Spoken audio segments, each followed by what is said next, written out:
इधर रैली सामने योगी आदित्यनाथ की रैली है। सामने जो ये मस्जिद है यहाँ से भी कुछ लोग नमाज़ पढ़ कर के निकल रहे हैं। लोगों से बातचीत करेंगे कैसे देखते हैं। एक तरफ ये मुस्लिमों की जो भीड़ है, लोग बड़ी संख्या में यहाँ पर हैं।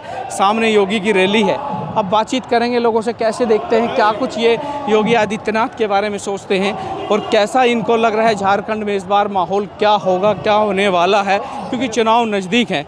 नमस्कार जी, चल रही है चाय? हाँ जी, बिल्कुल चल रही है चाय। नमाज हो गई? हाँ, नमाज हो गई। अच्छा, अभी सामने योगी आदित्यनाथ की रैली है, ठीक आपसे 20 मीटर की दूरी हाँ पे। जी, बिल्कुल। तो कैसा माहौल है? यूपी के मुख्यमंत्री यहाँ पर आ रहे हैं और इन दिनों बयान भी चर्चा में है कि बटोगे तो कटोगे, ऐसे बयान भी दे रहे हैं योगी आदित्यनाथ। हमारे जमशेदपुर में ऐसा कुछ भी नहीं है। जमशेदपुर में सारे लोग सेक्युलर हैं। यहाँ सब लोग एकदम प्रेम भावना से रहते हैं। तो बाहर के लोग आने से कुछ नहीं होगा, अभी लोग नहीं बट पाएगा।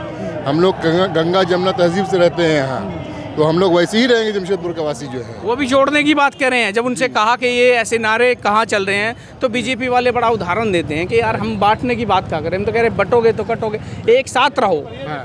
हम लोग किन लोगों को एक साथ की बात कह रहे हैं? अब वो तो देखिए, पॉलिटिकल हम लोग पार्टी ज्वाइन करते नहीं है कि हम लोग आपस में प्यार भावना के साथ रहने का काम है। ये सब पॉलिटिशियन लोग के लिए है, वोट बांटना और वोट काटने का सिस्टम है। हम लोग आपस में प्रेम भावना से रहते हैं। यानी आपको लगता है ऐसी कोई भी बयानबाजी, आपको लगता है कि यहाँ पर जो आपसी भाईचारा जिसकी आप बात कर रहे हैं कि इसमें कोई दरार डाल नहीं पाएंगे? नहीं, बिल्कुल नहीं। हमारे जमशेदपुर में ऐसा कुछ नहीं होगा। यानी ये जो जितने भी बयान हैं ये टोटल हवाई राजनीति में है और इनका नीचे धरातल पे कोई असर नहीं है? धरातल पे कोई अस्तित्व नहीं है। हम लोग सब बहुत प्यार मोहब्बत से रहते हैं। पूरे जितने हमारे जमशेदपुर जितने सिटीजन हैं, सब प्यार मोहब्बत से रहते हैं। हम लोग यहाँ पॉलिटिक्स के, ये सब तो पॉलिटिक्स की वजह से है। प्रैक्टिकल धरातल पे आप देख लीजिए, सब भाई भाई हैं हम लोग। जितने हिंदू मुस्लिम सिख ईसाई हैं, सब आपस में मिलजुल करके रहते हैं। हमें उनके पर्व में, उनके त्यौहार में, वो हमारे त्यौहार में, सबका आना जाना होता है। हमारे यहाँ कोई इशू नहीं है। तो 5 साल से जेएमएम की सरकार थी, अब चुनाव है, बीजेपी अपना दावा वादा कर रही है, शायद जेएमएम कह रहे कि रिपीट होंगे, हमने ऐसे काम किए हैं। तो आप क्या समझते हैं, क्या माहौल इस बार है, कौन सी पार्टी ज़्यादा दम रखती है? पार्टी तो देखिए जेएमएम काम ठीक किया है, ऐसा नहीं है कि काम नहीं किया है। तो उम्मीद है कि वही आएगा। बाकी जो आए पार्टी, हम लोगों को क्या लेना देना। हम लोग पॉलिटिक्स से क्या लेना भैया। कल भी मेहनत करके कमाते हैं, आज भी मेहनत करके खाते हैं, इसमें क्या है। हाँ, कमाना तो खुद ही है, खुद ही खाना है, लेकिन राजनीति ऐसी है कि इसका कहीं ना कहीं हर आदमी शिकार भी होता है, इसमें कहीं नहीं जुड़ाव भी होता है, क्योंकि वोट सबको करनी होती है। और जब चुनाव होते हैं तब ऐसे बयान भी निकलते हैं, ऐसी बातें भी निकलते हैं जो हर आदमी उनको सोचता भी है, समझता भी है, कहीं ना प्रयास जरूर करता है। मोदी जी भी आए, उन्होंने अलग सवाल उठाए, ये भी कहा कि आपकी बेटी भी सुरक्षित नहीं है इस सरकार में, इसको भगाना है। तो इसको आप कैसे देखते हैं, क्योंकि आप झारखंड से हैं? हाँ जी, आप बिल्कुल बेहतर समझते होंगे। हाँ, बिल्कुल ऐसा नहीं है। झारखंड में बहुत सुकून है। झारखंड में भी हमारे यहाँ बहुत सुकून है, कोई परेशानी की बात नहीं है। रहा विकास का बात, तो क्या कहते हैं, हेमंत जी विकास कर रहे हैं। घुसपैठियों का मुद्दा बड़ा चलता है। अब चुनाव में घुसपैठियों का मुद्दा बड़ा जोरों पर है। कह रहे हैं कि घुसपैठी हैं, ज़मीन कब्जे हो गए, हमारी सरकार आएगी। मतलब उनके घोषणा पत्र में भी ये भी है कि हमारी सरकार आएगी तो हम उनको भगाएंगे, हम उनको लाएंगे। ये सिर्फ इलेक्शन का टाइम याद आता है, बस इलेक्शन खत्म, सारा मुद्दा ऐसा खत्म हो जाएगा। हवाई मुद्दा है। घुसपैठी वाला बात जो हो रहा है, ये इलेक्शन में ही उठता का है। पहले कहाँ थे लोग? पहले कहाँ थे? यही टाइम में का ये बात हो रहा है। ये तमाम मुद्दे हवा देने के लिए केवल चुनाव में उठते हैं। बताइए, ये चीज़ बताइए, घुसपैठी कहाँ से आ रहा है? बांग्लादेशी कह रहे हैं कि बांग्लादेशी बसा दिए हैं। बता रहे बांग्लादेशी कहाँ से आ रहा है? मैं नहीं बता रहा हूँ, अपनी सभाओं में बीजेपी के बड़े बड़े नेता बोल रहे हैं। झारखंड का बॉर्डर कहाँ तक है आपको भी मालूम है, वहाँ कौन बैठा हुआ हो आपको भी मालूम है। तो घुसपैठी कहाँ से आ रहा है? ये तो सेंट्रल को देखना है और इसको देखना है। पब्लिक आज जो है अपना वही हिसाब से चल रहा है, रोज का खाना रोज कमाना। महंगाई का हिसाब किताब जो है वो आप भी देख रहे हैं, हम भी देख रहे हैं। ठीक है, ऐसा नहीं है। जब इलेक्शन आता है तो एक नया पॉइंट, माइंड को डाइवर्ट करना, तो पब्लिक अपना माइंड जगह पे रखा। मैं वही कह रहा हूँ, चुनाव आते हैं, मुद्दे नहीं आते, पॉइंट नहीं आते, नई बात आती है। अब पहले लैंड जिहाद की बात होती थी, फलाना जिहाद की बात होती। इस बार जमाई जिहाद एक नया शब्द हम बीजेपी के नेता और प्रवक्ताओं के मुंह से भी सुन रहे हैं कि जमाई जिहाद, शादी करवा रहे हैं, जमीन कब्जा करवा रहे हैं, एक हक दे रहे हैं। इसमें कितनी सच्चाई? सर ऐसा है ना कि 24 साल में 20 साल तो बीजेपी गवर्नमेंट रूल कर रही थी, तो उस वक्त कहाँ इनको होश था। ये बांग्लादेशी घुसपैठ आज का तो नहीं है। अगर बीजेपी कहती है घुसपैठी है, तो कोई भी घुसपैठी जो है वो 30-40 साल पुराने हैं। झारखंड बने हुए 2000 में झारखंड बना 24 साल हो गया है। तो ये पहले स्टेप लेना चाहिए था। हर बार के लिए नया मुद्दा। हम लोग को देखिए पॉलिटिक्स से उतना ज़्यादा इन्वॉल्वमेंट इसलिए नहीं है कि हमारे यहाँ टाटा कंपनी है, हम लोग उसके बल पे जीतते हैं। समझ गए बात को। पॉलिटिशियन का कोई ख़ास वैल्यू यहाँ हमारे जमशेदपुर में है नहीं।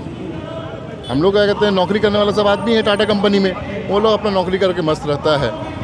तो यानी जो ये चुनाव जितने भी मुद्दे हैं ये चुनावी है, 1 महीने भर के हैं, एक मेहमान की तरह मुद्दे आते हैं और फिर चले जाते हैं। बिल्कुल ये सब जुमला है और कोई बात नहीं। यानी अगर बीजेपी की भी सरकार बन जाए तो मुद्दे ही झुके तो रहेंगे, इनमें कोई फेरबदल या घुसपैठी वाला मुद्दा हो तमाम हो, इन पर कोई ऐसा। आज 20 साल से तो बीजेपी है। 2000 में बना है झारखंड, 20 साल से तो बीजेपी है। अब तक क्यों नहीं उठाया मुद्दा? ये थोड़ी कि अभी पैटी घुस गए हैं 2000 के बाद, या जैसे कांग्रेस आई, जेएमएम आया, उसके बाद आपका कहते हैं 2019 से 19 से घुस गई है। ये तो वही पुराना मुद्दा है। उसको इलेक्शन का टाइम उठाया जाता है, इलेक्शन खत्म हो जाएगा, बात दब जाएगा जी। चलिए, तो अभी योगी को सुनेंगे आप? हाँ जी बिल्कुल, क्यों नहीं, हाँ बिल्कुल सुनेंगे। कैसे लगते हैं कुछ जैसे बयान देते हैं, जैसे यूपी में भी आपने सुना बुलडोजर के, हालांकि आरोप बहुत लगते हैं। अखिलेश यादव भी कह चुके हैं कि बुलडोजर एक ही तरफ चलता है, दूसरी तरफ नहीं चलता है। अच्छा होता अगर ये बुलडोजर हर जगह समान रूप से चलता, चाहे वो हिंदू हो चाहे मुस्लिम हो, खुलकर अखिलेश यादव बोलते हैं। तो आपको कैसा लगता है? देखिए ख़राब तो लगता है, लेकिन अब जब तक हम लोग फेस नहीं करेंगे तो फिर बात आगे कैसे बढ़ेगी। इसलिए हम लोग हर क्या कहते हैं मोर्चा पे रहना है, फेस करना है। मतलब मौका मिलेगा तो योगी जी को एक ज्ञापन भी देंगे जी आज। हाँ जी। अच्छा, आपको तैयारी कर रखी है कि मुलाकात हो 2 मिनट की तो बातचीत करें, कोई ज्ञापन दे? हाँ जी, ज्ञापन के क्या मुख्य बिंदु आपके हैं, किन मुद्दों पर आप ज्ञापन दे रहे चाह रहे, किन मुद्दों पर थोड़ा ध्यान दीजिए। तो अगर कहते हैं हम लोग भी तैयारी हो रहा है, पेपर बन रहा है। हाँ, तो अभी कंफर्मेशन आया नहीं है कि आपको ज्ञापन देने का मौका मिलेगा कि नहीं मिलेगा। अगर कंफर्मेशन आ जाएगा तो हम लोग ज्ञापन की तैयारी कर रहे हैं, योगी जी को ज्ञापन देंगे। अब तो पीएम साहब तो आए नहीं हैं, हम लोग पीएम साहब को देने का प्रोग्राम था। योगी जी आए, वो भी मुख्यमंत्री हैं हमारे सबसे बड़े राज्य के जी। तो अभी हेमंत जी ने ये भी किया है कि हमारी सरकार बनती है तो एनआरसी ये तमाम चीज़ें हमारे यहाँ लागू नहीं होगी। बड़ा मुद्दा उठा था यहाँ, पूरे देश भर में एनआरसी का भी चला है, तो उसका फिर वक्फ बोर्ड चला है अभी, हालांकि जेपीसी में है, पार्लियामेंट्री कमेटी उस पर फैसला देगी कि क्या करना है, लागू होगा नहीं होगा।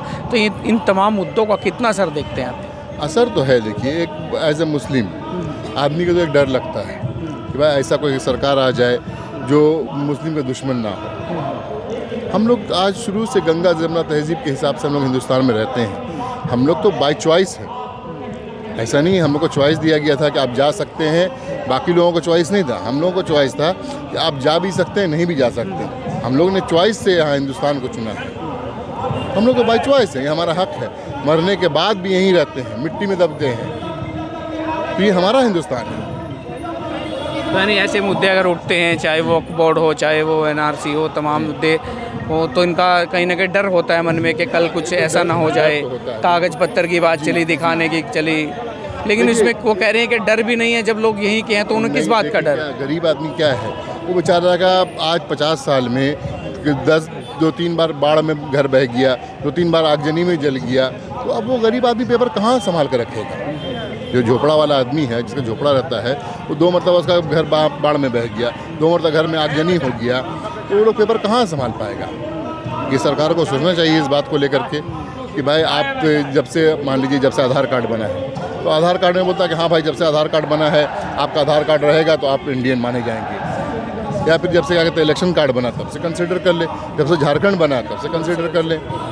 आपका शुभ नाम? मोहम्मद ओसामा जी। मोहम्मद ओसामा जी।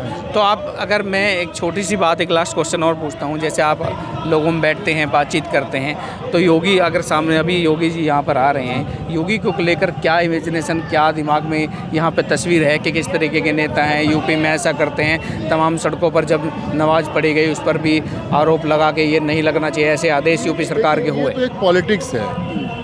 आप ज़मीनी हकीकत जाइएगा तो यूपी में भी मेरे क्या कहते हैं दोस्त लोग रहते हैं, यूपी का ऐसा नहीं है, सब हिंदू मुस्लिम सब हैं। हकीकत कुछ नहीं, ज़मीनी हकीकत कुछ नहीं है। इस सिर्फ एक पॉलिटिक्स के लिए कि मेरा वोट बैंक बने, मेरा वोट बैंक बने, बस ये है। यानी ये केवल राजनीतिक तक ठीक है, बाकी जो हकीकत है वो कुछ और है। हाँ जी। चलिए, ये ओसामा जी थे जिनका साफ तौर पे कहना है कि ये जो बयानबाजी होती है, ये जो भाषणबाजी होते हैं और ये जो डायलॉग होते हैं, चाहे बटोगे तो कटोगे, तमाम इस तरीके के आज तक जो दिए गए हैं, वो केवल राजनीति से प्रेरित होते हैं और राजनीति को लेकर ही अपने वोट बैंक को साधने के लिए ऐसे बयानों का प्रयोग किया जाता है। लेकिन जो धरातल पे है, जो आम जन है, उनका इन पर इतना ज़्यादा कोई असर नहीं है और ना ही इसको इतना ज़्यादा लोग सीरियस लेते हैं। और यहाँ तक ओसामा जी ये भी कह रहे हैं कि हमारी बातचीत चल रही है, एक हमारा डेलीगेशन योगी आदित्यनाथ से भी मिलने वाला है, उनके कुछ समस्याएं हैं उनसे अवगत कराना चाह रहे हैं, क्योंकि मोदी से देना चाहते थे। उनकी गैरहाजिरी में ये सीएम योगी को ही अपना ज्ञापन भी देंगे और अपनी समस्याओं से अवगत भी कराएंगे कि झारखंड में जो मुस्लिम समुदाय है उनकी क्या समस्या है और उनका क्या समाधान हो सकता है। इसको लेकर भी मुख्यमंत्री योगी आदित्यनाथ से मिलने का कोशिशें लगातार जारी है। अपने सहयोगी रोहित के साथ मैं कुलदीप सिंह, हेडलाइंस इंडिया।